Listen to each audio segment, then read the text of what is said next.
नमस्कार. बघा, गुडघे दुखतात हे आपण फक्त वृद्धापकाळामध्ये ऐकायचो, की म्हातारपणामध्ये येणारी व्याधी असंच आपण त्याच्याकडे बघायचो की गुडघे दुखतात. पण आजकाल आपण बघतो की अगदी 30-35 मध्ये सुद्धा गुडघे दुखतात. अगदी 25 मधल्या लोकांचे सुद्धा आपण गुडघे दुखताना बघतो. तर आता हे असं का वाढलेलं आहे आणि ह्यासाठी आपण आपल्या आहारामध्ये आत्ता एक पदार्थ घेणार आहोत. तर तो कोणता पदार्थ घेणार आहोत ते आज आपण आपल्या व्हिडिओमध्ये बघणार आहे. नमस्कार, मी स्वर्णा कौलगुड, निसर्गोपचार तज्ज्ञ, योग पंडित आणि योग प्राध्यापक आहे.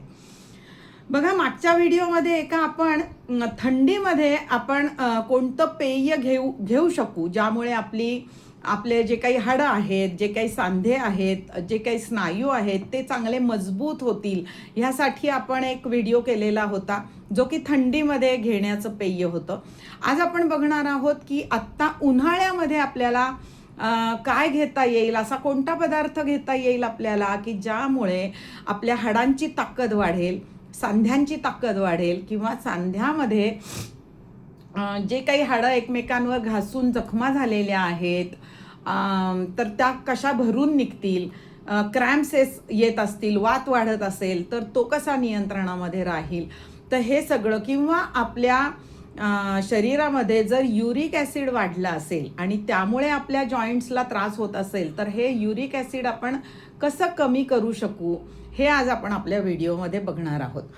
तर व्हिडिओ शेवटपर्यंत बघा. एक असा पदार्थ मी तुम्हाला सांगणार आहे की जो तुम्ही सकाळी रोज घेतल्यानंतर तुम्हाला इतके फायदे होतील की तुम्ही त्याचा विचारही करू शकत नाही. तर बघा, आज मी कशाबद्दल बोलतेय मी ते तुम्हाला दाखवतेय की ते आहेत मखाने. मखाने ह्याला लोटस सीड्स असं म्हणतात. आणि ह्याच्याबद्दल मी बोलतेय की ह्याच्यामधले जे गुणधर्म आहेत ते मी तुम्हाला सांगते, म्हणजे हे आपल्याला का उपयोगी आहे ते आपल्याला कळेल. तर ह्याच्यामध्ये कॅल्शियम भरपूर प्रमाणामध्ये आहे आणि आपल्याला माहिती आहे की आपल्या हाडांना बळकटी येण्यासाठी, सांध्यांना बळकटी येण्यासाठी, किंवा आपले दात मजबूत होण्यासाठी, नख, केस, जे काही पृथ्वी महाभूत सांगितलेलं आहे, ज्याला की कॅल्शियमची गरज आहे, तर हे जे काही मजबूत होण्यासाठी आपल्याला मखाने खूप उपयोगी पडतात. कारण मखान्यामध्ये खूप मुबलक प्रमाणामध्ये कॅल्शियम आहे. त्याच्यामुळे पहिली गोष्ट म्हणजे कॅल्शियमसाठी आपल्याला हे मखाने खूप उपयोगी आहेत. आता हे कसे घ्यायचे, काय घ्यायचे, हे सगळं आपण आता पुढे बघणार आहोत. पण अजून ह्याच्यातले गुण आपण बघूयात. एकतर ह्याच्यामध्ये कॅल्शियम भरपूर आहे, त्याच्यानंतर दुसरं म्हणजे ह्याच्यामध्ये मॅग्नेशियम भरपूर आहे. मॅग्नेशियमची आपल्याला खूप गरज आहे. बघा, भरपूर जणांना रात्री झोपल्यानंतर 1:30-2 वाजेपर्यंत सुद्धा झोप येत नाही, कारण त्यांचे पाय भरपूर दुखतात, पाय हलवत राहावं लागतं, प्रचंड पाय दुखतात आणि त्यामुळे त्यांना झोप येत नसते. तर ह्याच्यामध्ये मखाण्यांमध्ये मॅग्नेशियम पण भरपूर प्रमाणात आहे.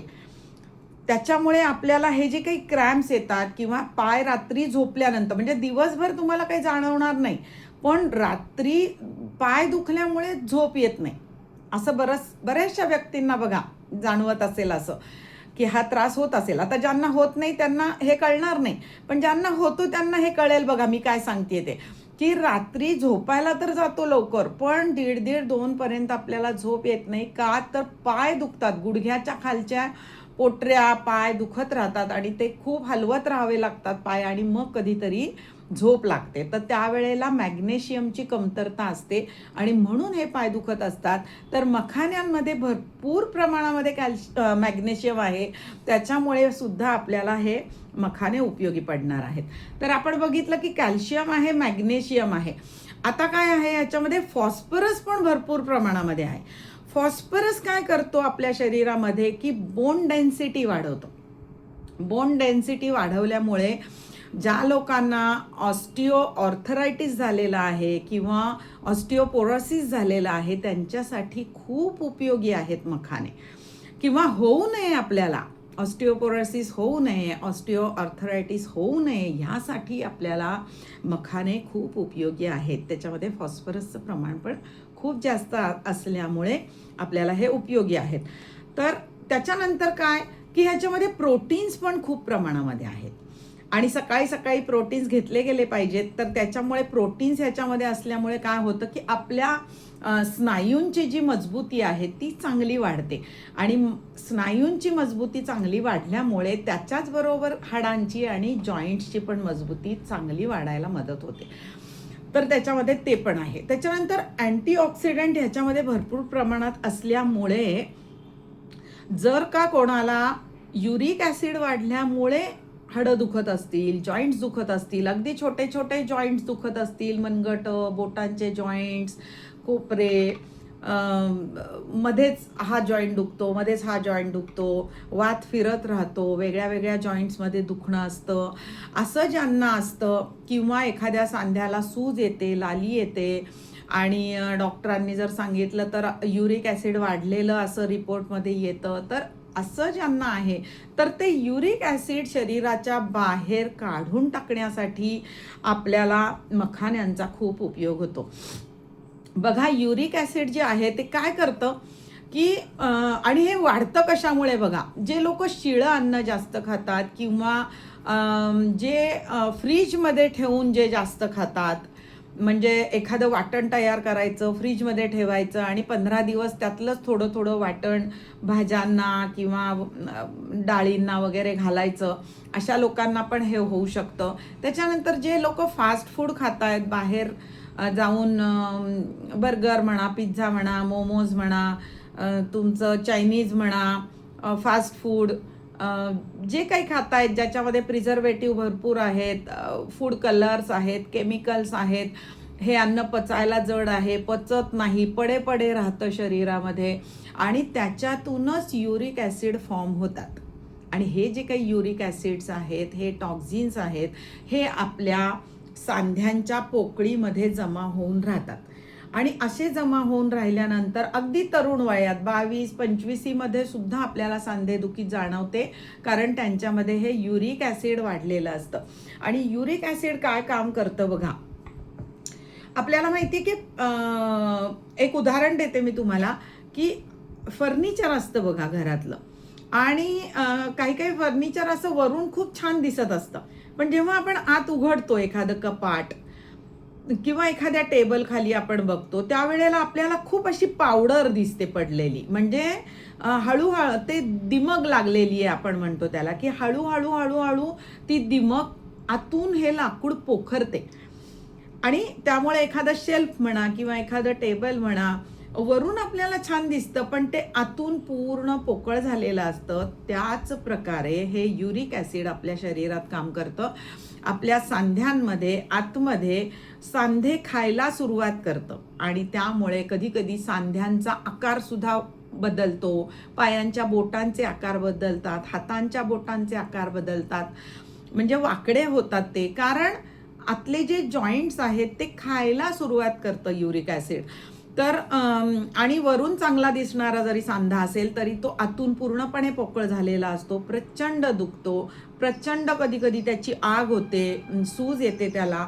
तर हे जे काही युरिक ॲसिड वाढलेलं आहे आपल्या शरीरामध्ये, तर त्याच्यासाठी आपल्याला हे मखाने उपयोगी पडतात. ह्याच्यात अँटीऑक्सिडंट भरपूर प्रमाणात असल्यामुळे युरिक ॲसिड फ्लश आउट करण्याचं काम हे मखाने करतात आणि त्यामुळे एक प्रकारची आपल्या किडनीला, आपल्या लिव्हरला ह्याची मदतच होते.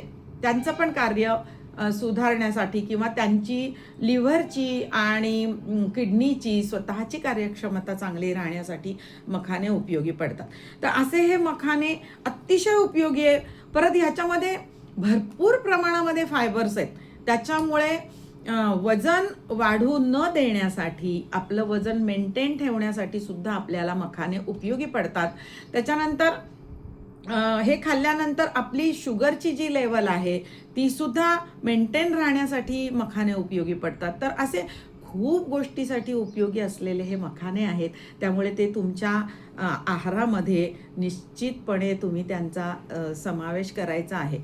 आता हे कसे घ्यायचे बघूयात. खरं म्हणजे हे अगदी जसं आपण मुरमुऱ्याचा वगैरे चिवडा करतो तसा जरी केला तरी अगदीच काहीच हरकत नाही.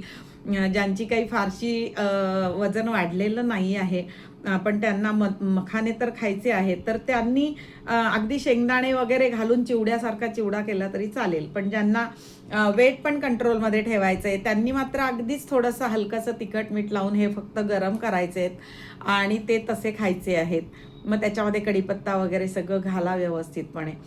तर कढीपत्ता हा आपल्या स्किनसाठी, आपल्या केसांसाठी खूप उपयोगी आहे, त्यामुळे त्याचा वापरही याच्यामध्ये करा. आणि एक असा चांगला पदार्थ रोज बनवून खाल्ला तरी हरकत नाही. वेगळ्या वेगळ्या पद्धतीने हे खाता येतात आपल्याला. पण ह्याची जी काही न्यूट्रिशन व्हॅल्यू आहे ही जर आपल्याला वाढवायची असेल तर हे भिजवून खाल्लेले अतिशय उपयोगी आहेत. तर रोजचं एका व्यक्तीसाठी एक साधारण असे मुठ्ठीभर मखाने, म्हणजे साधारण एक 15 ते 20 मखाने असतील, हे एवढे मखाने ग्लासमध्ये घ्यायचे. स्वच्छ पाण्याने आधी धुवून टाकायचं पाणी आणि नंतर त्याच्यामध्ये पाणी घालून रात्रभर भिजत ठेवायचे. हे बघा असे भिजल्यानंतर ते चांगले असे फुगतात. तर आणि हे सकाळी फुगलेले जे मखाने आहेत हे चावून चावून खायचे आणि हे जे काही पाणी आहे हे पण प्यायचं आहे. तर ह्याच्यामुळे याची न्यूट्रिशन व्हॅल्यू वाढायला मदत होते. त्याच्यानंतर ज्यांना दूध आवडतं त्यांनी हे दुधात भिजवले तरी चालतील. पण आता उन्हाळा असल्यामुळे दूध खराब होऊ शकतं, त्यामुळे ते रात्री व्यवस्थित चांगलं तापवून घ्या, थोडंसं थंड करा हलकंसं आणि मग त्याच्यामध्ये मखाने घाला आणि मग सकाळी ते मखाने चावून खा आणि दूध पण प्या.